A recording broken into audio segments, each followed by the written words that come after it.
Well, as Kenyans await Raila Odinga's next challenge of the results of the recently concluded presidential elections, some members of his coalition are defecting to William Ruto's coalition. Odinga announced this week that he's rejecting the election results that were announced by the electoral chairperson. And for more on this, we're now joined via Zoom by Senior Research Fellow and Political Economist at Trade Collective, Lebohang Peko. Thanks so much indeed for joining us. Welcome to the program. Always good to talk to you. Thank you. Thank you so much, Peter. All right, so I'm getting a sense from people that former Prime Minister Odinga perhaps is behaving true to form, as he's done in the other 4 elections, that he just won't accept that perhaps the Kenyans are not his choice, that he's not the Kenyans' choice. He's not their Indeed, he's not their choice. And I think there are a few things perhaps we can consider in this. The first is whether the will of the courts and the weight of the judiciary should actually override the people's choice and the will of the people, the voter. The second is the notion that that using the judicial system, judicializing electoral results, as it were, is somehow slightly more preferable to taking it to the streets. And this is what I've heard over the last week, that, well, at least this is better than riots. No, the best case scenario is for candidates to actually accept electoral decisions, such as they are, and as imperfect as they may be. I mean, I think that we've seen even in a so-called Western democracy what has occurred in the United States, when, of course, a president refused to refuse the will of the people. The third is this notion of entitlement, born to rule. And I think that that's certainly something that it seems that Mr. Odinga seems to epitomize. And it's worth talking a little bit around his many entrees into power. This is, I think, his 7th or 8th political formation. He's used multiple vehicles over the past 20, 15, 20, 30 years, including his father, the one that was founded by his father, the Orange Movement, and so forth. And I think that what this has done is it seems to illustrate a sense in which there is a hierarchy, an oligarchy which is entitled to govern. And this is, to me, seems like the behavior of somebody who feels deeply entitled to govern, whether or not the ground accepts his governance. So where is Kenya now? Because 2008, 2007, the country was in flames, and they've come a long way, it seems, since then. Has this democracy grown and really taken root now with the way that we've seen this election play out? I think that it's actually been quite an interesting trajectory, and I would say that Kenyan politics and Kenyan electoral politics are fascinating, complex, complicated, and they are growing. I think that it's going beyond and growing beyond a one issue politics. It's certainly growing beyond narrow ethnic politics. It's growing beyond the politics where the close proximity between the state and the church seems to continue to be entrenched, but that this has also given rise, in the midst of all of that, there has also been a rise in a new generation of very tech-savvy voters who are very interested in engaging with the issues in a more complicated way. Of course, there's quite a huge underclass, as there would be across the African continent, of unwaged workers, of people who are sustaining themselves outside of the so-called formal economy, and it is they who are really, who have been living on the periphery, who've been quite precarious for many years. A very large young population, youthful population. We've seen the debt to GDP ratio increase in Kenya by about 70%. So even though they had quite stellar and impressive GDP growth rates pre-COVID, these have not translated to general growth. These have not trickled down. And of course, this neoliberal orthodox would suggest that these benefits trickle down. Kenya, like most countries, this has not happened. So you're looking at people, at a young, vibrant, sophisticated populace, sophisticated electorate who want real answers to real questions, to the dilemmas of their day-to-day survival and sustenance. And I think that this is really, moved the debates away from the narrow binaries of ethnicity. But what I think that we are seeing, Peter, is a new, I think, even more insidious class, which is what I'd like to call class nationalism.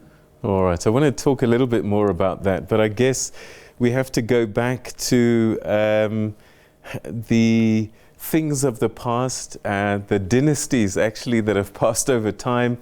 And I just wonder, as we have this new young population that have shown that they're not excited about going to the polls, and that this huge drop in the voter turnout may be an indication of that. Are we seeing, with the potential exit of people like Raila Odinga, the end of an era of a certain type of politics in Kenya as a new dawn begins?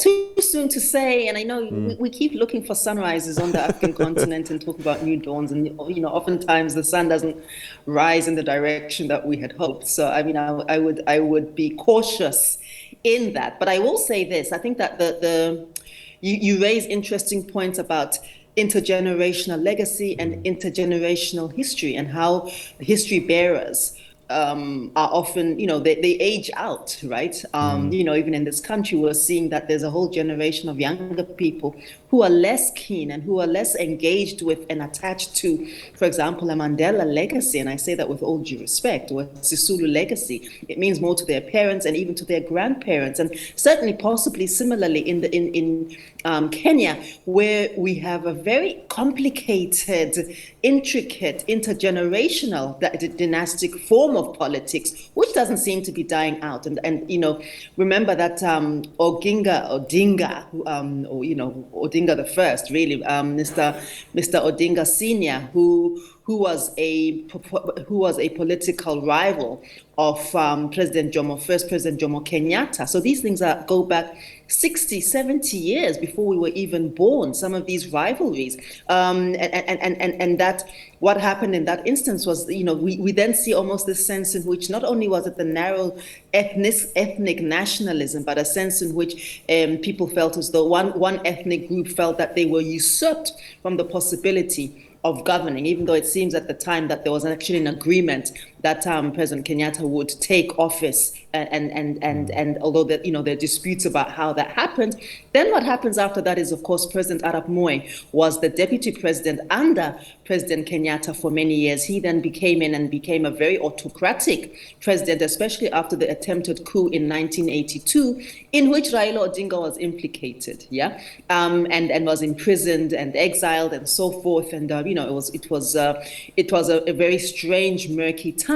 Now, Dr. William Ruto came from KANU youth, and he, in fact, has said on record that President Arap Moi is one of his political mentors. So even though he might not have blood lineage, Peter, there's certainly a sense of political lineage and political continuity that is taking place. And then we've seen over the years the rivalries that have occurred over the last 10 to 15 years in particular between Mr. Odinga and Mr. Kenyatta II, if I may, Mr. Uhuru Kenyatta. And they're switching allegiances, and what they have done in a very clever way, what Mr. Kenyatta has done in a very clever way, is to subvert the auspices of narrow ethno-nationalism in return for consolidating an elite class interest, which I think is actually slightly more dangerous. So even though you say, even though there might be a case to be made on the surface, a hypothesis that we can present that suggests that perhaps, the politics of the obvious ethno-binaries may have come to an end. I really think that this is the institutionalizing power within a small class elite in ways which it seems has been almost impossible to break that oligarchy since independence. The same class of people have been willing to come come together in order to maintain those interests and to consolidate their power. You can't, it comes to a point where at some stage, Mr. Odinga and Mr. Kibaki even were in the same political party. Mr. Odinga, the second, then turned against Mr. Kibaki as well, and so on and so forth. Yeah. But what it comes down to is that their class interests and their wealth is what is being protected at the expense of a very, very large and growing and clearly disinterested underclass. And the thing with populations which are young and vibrant, who are then so disenfranchised and dislocated from electoral processes, they don't just go away, right? People don't just vanish from the country, vanish from cities and villages. What happens is that, the levels of discontent grow, and the ways in which people engage in governance changes, but even the absence is a form of engagement. And that engagement might be transposed to different places. It might be transposed to labor unions. It might be transposed to small civic organizations. It might be transposed to informal, so-called informal and, street hawkers associations. It might be transposed to other spaces, but make no mistake, even if people are absent from the ballot box, it does not mean that their presence and their discontent should be discounted, and that is now also absent. All right, you've mentioned this new class order, and I can't help but think, I look at the UK, I look at America, and it looks as if they are on opposite ends of the political scale, but they all went to the same schools, and they all belong to the same ruling class, whether it's Democrats or Republicans, Labour or Conservative. And so the question then begs is, Kenyatta, his family, his influence, does that continue in Kenyan life even as he's out of office? If he's out of office, and I think that goes back to the point that I made. I mean, you raise very important points about the ways in which perhaps the US and the UK have been quite explicit about who is and is not able to govern. And interestingly enough, I think Donald Trump was actually quite an eccentric outlier. He was a unicorn because he literally came from nowhere. He literally came from a reality show and landed in the American political scene in a way that was very interesting and, of course, very troubling in some of its outcomes. And I think what we're seeing here in Kenya is that entrenchment. I mean, the fact that it was Mr. Kenyatta who in some ways anointed Mr. Odinga and as his successor, which was an eccentric case, especially because they were across party political lines, rather than Mr. Ruto, was also quite, that was quite eccentric, and also a typical, I thought, strong man, strong politics approach in entrenching power. Because if he delayed. He took some time to, I think he said a few things in the aftermath of the election which were not particularly helpful, where he too was suggesting that the elections were not free and fair. He is actually out the door. I found that incredibly problematic and slightly inappropriate. He should have no skin in the game. So those remarks pointed to somebody who does still have some skin in the game. All right. Lebahang, always good to talk to you, and it's never enough time. But thank you so much indeed for joining us. Thank you so much. Appreciate it. All right. That's a senior research fellow at the Trade Collective, Lebahang Pegu, sharing her thoughts with us about Kenya and the aftermath of the most recent elections. Hasn't been as marked with the kind of violence we've seen in the past, which is a really good thing. But the questions raised about the winner is a theme that does reoccur. But we'll follow that story for you, particularly the legal case that Raila Odinga has raised.